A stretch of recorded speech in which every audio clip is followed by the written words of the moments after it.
ఈరోజు డావోస్కి వెళ్ళారు. కానీ డావోస్ కన్నా ముందు అమెరికాకి వెళ్ళి, అంటే AP to America, America to Davos వెళ్ళి ఈరోజు మరి ఇండస్ట్రియలిస్టులందరినీ కూడా ఆకర్షించి ఈరోజు ఈ రాష్ట్రానికి పెట్టుబడులు తీసుకొచ్చినటువంటి తీరు కూడా మీరు గమనించాలి. అమెరికాకు వెళ్ళి అక్కడ గూగుల్ని కన్విన్స్ చేయగలిగారు, అలాగే టీసీఎస్ని కన్విన్స్ చేయగలిగారు. ఈరోజు ఈ రాష్ట్రం వైపు అనేక మంది ఇండస్ట్రియలిస్టులు చూస్తున్నారంటే అది యువ నాయకులు లోకేష్ బాబు ఒక్క చొరవ అని చెప్పేసి ఈ సందర్భంగా తెలియజేస్తున్నాను. గడిచిన 5 సంవత్సరాలుగా మీరు చూసుకుంటే ఈ ఒక ఏపీ వైపు చూడాలన్నా సరే భయపడేటువంటి పరిస్థితి. అందుకనే మన లోకేష్ బాబు చెప్పినటువంటి మాట కూడా మనం గమనించాలి. ఒక పేరుగాంచినటువంటి ఇండస్ట్రియలిస్ట్ అడిగినటువంటి మాట, రేపు జగన్ రాడని నమ్మకం మీరు చెప్పగలరా అని. ఇది ప్రజలందరూ కూడా ఆలోచించాలి. ఇది చాలా లోతైనటువంటి మాట. ఎందుకంటే గడిచిన 5 సంవత్సరాలుగా ఒక విద్వాంసు పాలన, ఇండస్ట్రియలిస్టులు వస్తే వాళ్ళని బెదిరించడం, వాళ్ళ దగ్గర కమిషన్ కోసం మాట్లాడింది.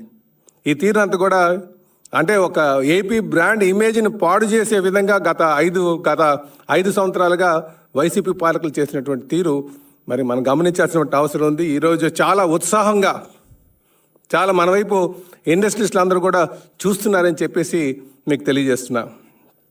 కనుకనే రాబోయే రోజుల్లో యువ నాయకులు లోకేష్ బాబు ఒక సారథ్యంలో మరి మంచిగా మా తెలుగుదేశం పార్టీ కుటుంబ సభ్యుల యొక్క సపోర్ట్తో ఈ రాష్ట్రాన్ని అన్ని విధాలుగా అభివృద్ధి చేస్తారని చెప్పేసి ఈ సందర్భంగా తెలియజేస్తున్నాను. ఈ మాట ఎందుకు చెప్తున్నానంటే తండ్రికి తగ్గ తనయుడిగా ఈరోజు డావోస్లోకి వెళ్ళి మాట్లాడుతున్నటువంటి పరిస్థితి అందరూ కూడా చూశారు. అంటే గత పాలకులు డావోస్కి వెళ్ళినప్పుడు చలి ఎక్కువగా ఉంది కనుక వెళ్ళలేదు, లేకపోతే ఇక్కడ అంత అంటే ఏదో షో వర్క్ చేయడానికి వెళ్ళేవారు తప్ప ఎక్కడ కూడా సీరియస్గా చేసినటువంటి పరిస్థితి లేదు.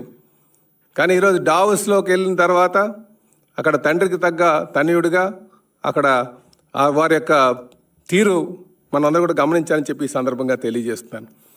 అదేవిధంగా అంటే ఈరోజు పార్టీలో నాయకత్వం యొక్క నమ్మకాన్ని, అంటే మా పార్టీ క్యాడర్ యొక్క నమ్మకాన్ని చేకూర్చుకుంటూ ముందుకు వెళ్తున్నటువంటి తీరు, అలాగే ఆయన పాలనా దక్షతతో ఆయన శాఖకు సంబంధించి ఆయన చేస్తున్నటువంటి పనితీరుని కూడా ఈరోజు ప్రజలు గమనిస్తున్నారని చెప్పేసి తెలియజేస్తున్నాను. ఈరోజు పార్టీలో ఉన్నటువంటి ప్రతి కార్యకర్త ఎంతో నమ్మకంగా లోకేష్తో ఉన్నారు. అదేవిధంగా ప్రజలు కూడా ఆయనకి శాఖ పట్ల ఉన్నటువంటి శ్రద్ధని ప్రతి ఒక్కరు కూడా గమనిస్తారని చెప్పి ఈ సందర్భంగా తెలియజేస్తున్నా. ఇదే సందర్భంలో మరి ముఖ్యంగా ఈరోజు స్టీల్ ప్లాంట్ కోసం కూడా మాట్లాడాల్సిన అవసరం ఉంది. ఎందుకంటే ఆయన యోగాల పాదయాత్రలో మేము టెంట్ ఆయనకి నైట్ బస ఏర్పాటు చేసింది స్టీల్ ప్లాంట్లోనే. స్టీల్ ప్లాంట్ క్వార్టర్స్ దగ్గరే ఓపెన్ ఏరియాలో ఏర్పాటు చేసాం.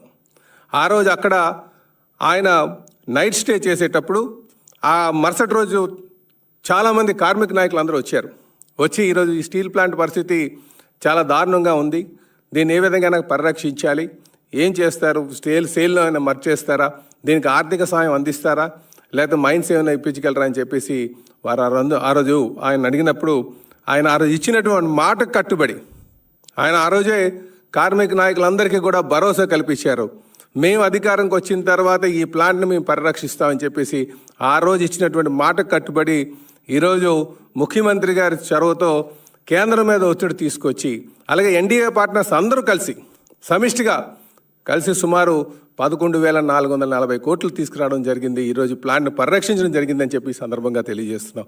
ఇందులో లోకేష్ బాబు ఒక పాత్ర చాలా కీలకంగా ఉందని చెప్పేసి కూడా ఈ సందర్భంగా తెలియజేస్తున్నాను. ఎందుకంటే ఈ ప్యాకేజ్ అనౌన్స్ చేసే ముందు వారు వైజాగ్ కూడా వచ్చారు. వైజాగ్లో ఉన్నటువంటి అందరు ఎమ్మెల్యేస్తో కూర్చొని మాట్లాడి ఏ విధంగా చేస్తే బాగుంటుందని చెప్పేసి వారు ఆ రోజు అందరితో చర్చించి మళ్ళీ ముఖ్యమంత్రి గారి దృష్టికి తీసుకెళ్ళడం జరిగిందని చెప్పి తెలియజేస్తున్నారు. అందుకే ఈరోజు ఈ ప్లాన్ను పరిరక్షించడంలో లోకేష్ బాబు ఒక పాత్ర చాలా కీలకంగా ఉందని చెప్పేసి ఈ సందర్భంగా తెలియజేస్తున్నా.